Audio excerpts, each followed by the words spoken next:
السلام علیکم ورحمۃ اللہ وبرکاتہ۔ کیسے ہیں آپ سب؟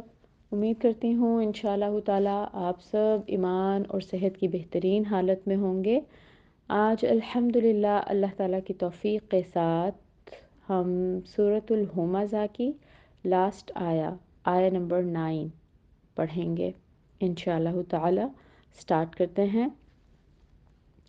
الحمدللہ رب العالمین، الصلاة والسلام على أشرف الأنبياء والمرسلين وعلى آله وصحبه أجمعين، أما بعد، فأعوذ بالله من الشيطان الرجيم، بسم الله الرحمن الرحيم، رب اشرح لي صدري ويسر لي أمري واحلل عقدة من لساني يفقه قولي، ربی زدنی علما، اللہم انی اسألک علما نافعا وعملا متقبلا ورزقا طیبا، اللہم فقہنا فی الدین، آمین الہی آمین۔ آیا نمبر 9، فی عمد، ستونوں میں، ممددتن، لمبے لمبے، ستونوں میں لمبے لمبے۔ جو ہم نے لاسٹ میں آیا نمبر 8 پڑھی تھی لاسٹ لیکچر میں، اسی کی کنٹینویشن ہے اس آیا مبارکہ میں، وہی بات آگے چل رہی ہے۔ ہم نے پڑھا تھا کہ بے شک ان پر بند کی ہی ہوگی۔ کیا بند کیا ہوا ہوگا ان پر؟ جہنمیوں پر آگ بند کی ہوئی ہوگی، ٹھیک ہے۔ پھر اب یہ کہ ستونوں میں لمبے لمبے۔ آمدن جو ہے اس کا مطلب ہے پلرز یا کالمز، ٹھیک ہے۔ اور جو ممددہ ہے یہ مد سے ہے۔ مد ہمیں پتہ ہے، جیسے آپ سب تجوید کے بھی اسٹوڈنٹس ہیں، تو مد کا مطلب کیا ہوتا ہے؟ ہم اکثر کہتے ہیں نا مد ہو رہی ہے یہاں پہ، تو ہم اس کو اسٹریچ کرتے ہیں۔ تو مد کا مطلب ہے ٹو اسٹریچ، ٹھیک ہے، اسٹریچ کرنا۔ تو یہاں پہ ممددہ جو ہے وہ ایز این ایڈجیکٹو یوز ہو رہا ہے، اور اس کا مطلب ہے اسٹریچ کرنا، ٹھیک، اسٹریچ ٹو فار ایکسٹریمز۔ یہ صفت ہے، خوبی ہے کس کی؟ آمدن کی۔ آمدن کیا ہے؟ پلرز یا کالمز۔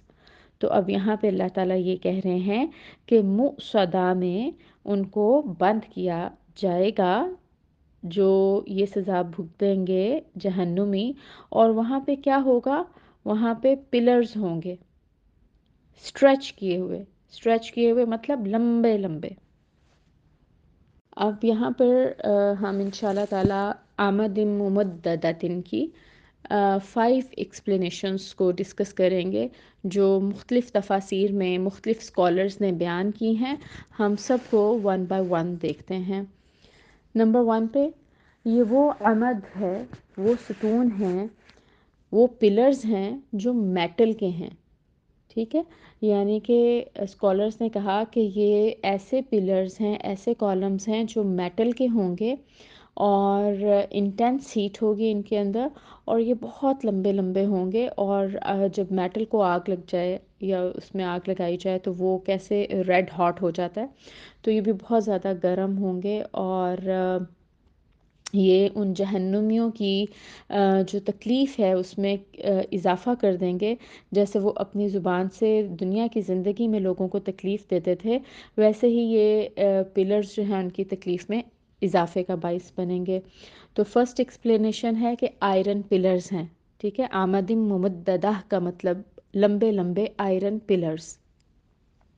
پھر دوسری ایکسپلینیشنز جو اسکالرز دیتے ہیں وہ یہ کہ آمد ممددہ جو ہے یہ جہنم کے سائز کو ڈسکرائب کرنے کے لیے جو ہے اللہ تعالیٰ یہاں پہ بیان کر رہے ہیں کہ آمد ممددہ جو ہیں یہ لمبے لمبے ستون جو ہیں، یہ جہنم کے جو دروازے لاکڈ ہیں نا، ان کی کنڈیاں ہوں گے، ٹھیک ہے، ڈور لیچز جیسے دروازے کو کنڈی لگائی جاتی ہے، بند کیا جاتا ہے، تو جہنم کے دروازے اتنے بڑے بڑے ہوں گے کہ ان دروازوں کو بند کرنے کے لیے ان کالمز کو، ان پلرز کو as a Kundi, as a lock استعمال کیا جائے گا۔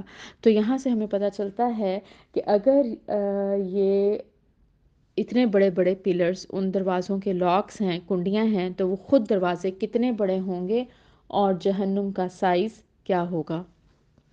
تیسری ایکسپلینیشن جو ہمیں اسکالرز بتاتے ہیں وہ یہ کہ حطمہ کے اندر ان پلرز کے ساتھ ان جہنمیوں کو باندھ دیا جائے گا۔ چینز کے ساتھ بھی بعض جگہ پہ روایت کیا گیا ہے کہ ان کرمنلز کو چینز میں ٹائٹ کر کے پھر ان پلرز کے ساتھ باندھ دیا جائے گا۔ تو تیسری ایکسپلینیشن ہم نے دیکھی کہ ان پلرز کے ساتھ ان کرمنلز کو باندھ دیا جائے گا۔ جو چوتھی ایکسپلینیشن ہے وہ یہ کہ یہ جو آمد ممددہ ہے یہ ایکچولی فلیمز ہوں گے، اسٹریٹ فار اسٹریچڈ فلیمز، اور انٹینس ہوں گے جیسے لیزر لائک ہوتے ہیں، دور تک جانے والے جیٹ فلیمز لائک۔ ٹھیک ہے، تو یہاں پہ اسکالرز کہہ رہے ہیں کہ یہ جو پلرز اللہ تعالیٰ نے یہاں پہ مینشن کیا ہے ایکچولی وہ آگ کے پلرز ہیں، وہ آگ ہی ہے، وہ جو پلرز کی شکل میں اسٹریچ ہوئی ہوگی۔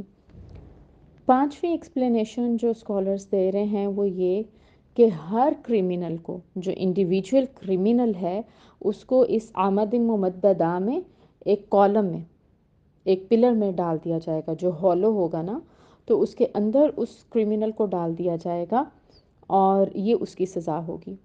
تو تنگ جگہ ہوگی، ہاٹ ریڈ آئرن کالمز جس کے اندر اس کرمنل کو ڈال دیا جائے گا اور وہ وہاں پہ کنفائنڈ ہو جائے گا۔ تو جہنمی موت مانگیں گے، لیکن پھر کیا ہوگا کہ اللہ تعالیٰ ان کو اس سزا میں پڑا رہنے دیں گے۔ وہ جو دنیا کی زندگی میں ابدیت چاہتے تھے اور دنیا کی زندگی کے پیچھے بھاگ رہے تھے اور وہ چاہتے تھے کہ دنیا کی زندگی کبھی ختم نہ ہو سکے، پھر یہ ہوگا کہ وہ جہنم کی اس سزا کو ہمیشہ کے لیے بھگتتے رہیں گے۔ تو یہ 5 ایکسپلینیشنز تھیں جو ہم نے آمد ممددہ کی دیکھیں، اور اللہ تعالیٰ کی خشیت لانے کے لیے آئی تھنک سورۃ الہمزہ کی اسٹڈی کرنا بہت ضروری ہے، جو اس میں جہنم کی ڈسکرپشن ہمیں شروع سے لے کے آخر تک ملی۔ بہت ویوڈ ڈسکرپشن، بہت وضاحت کے ساتھ اللہ تعالیٰ نے جہنم کا پورا نقشہ کھینچ دیا۔ اب اللہ تعالیٰ سے دعا ہے کہ اللہ تعالیٰ جہنم کا یہ خوف ہمارے دلوں میں انسٹل کر دیں، اور اللہ تعالیٰ سے دعا ہے کہ ہم ان تمام برے اعمال سے بچ جائیں جن کی سزا ہم نے سورۃ الہمزہ میں یہ پڑھی ہے، جو اللہ تعالیٰ کو ناراض کرنے کا باعث ہیں۔ ہم دیکھیں تو ہیومن موٹیویشن کے لیے 2 چیزیں ہوتی ہیں، ایک ریوارڈ آپ کو موٹیویٹ کرتا ہے یا پھر پنشمنٹ جو ہے وہ آپ کو موٹیویٹ کرتی ہے۔ اب ہم نے پنشمنٹس کے بارے میں پڑھ لیا، ہمیں پتہ چل گیا کہ یہ کمیاں کوتاہیاں ہماری زندگی کا حصہ ہیں، اور یہ ہمارے معاشرے میں اس طرح پینیٹریٹ کر چکی ہیں کہ ہم ان گناہوں کو کرتے ہوئے بالکل بھی شرمندہ نہیں ہوتے، اور اس گناہ کو، اس مذاق کو، ہنسی مذاق میں لعن طعن کو اور ایک دوسرے کو برا بھلا کہنے کو بالکل بھی برا نہیں سمجھ رہے ہوتے۔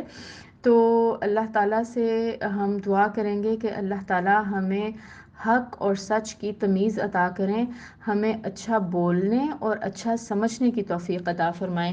آپ صلی اللہ علیہ وآلہ وسلم کی ایک حدیث کا مفہوم میں آپ سے یہاں پہ شیئر کرنا چاہوں گی۔ آپ صلی اللہ علیہ وآلہ وسلم نے فرمایا، کیا میں تمہیں اچھے لوگوں کے بارے میں نہ بتاؤں؟ صحابہ نے کہا یا رسول اللہ ضرور بتائیے۔ تو آپ صلی اللہ علیہ وآلہ وسلم نے فرمایا، تمہارے اچھے لوگ وہ ہیں جب تم انہیں دیکھو تو تمہیں اللہ یاد آئے۔ ٹھیک ہے. پھر آپ صلی اللہ علیہ وآلہ وسلم نے فرمایا اچھا کیا میں تمہیں بتاؤں کہ تمہارے لوگوں میں سے سب سے برے کون ہیں؟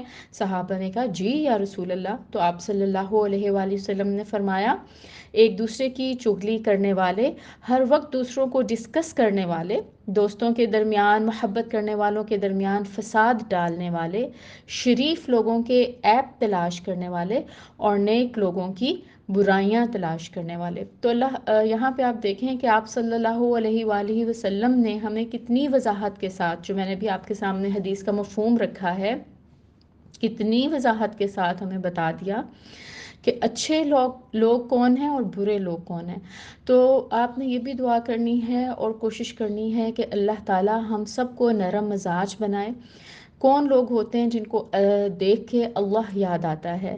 نرم مزاجی دیکھ کے، لوگوں کا اچھا اخلاق دیکھ کے، درگزر کرتے دیکھ کے کہ کوئی بہت بڑی بات ہو گئی اور وہ شخص درگزر کر دے، اعلیٰ ظرفی کا مظاہرہ کرے اور غصے پہ آپ اپنے قابو رکھیں، میٹھی زبان کا استعمال کریں اور حق دینے والے بن جائیں.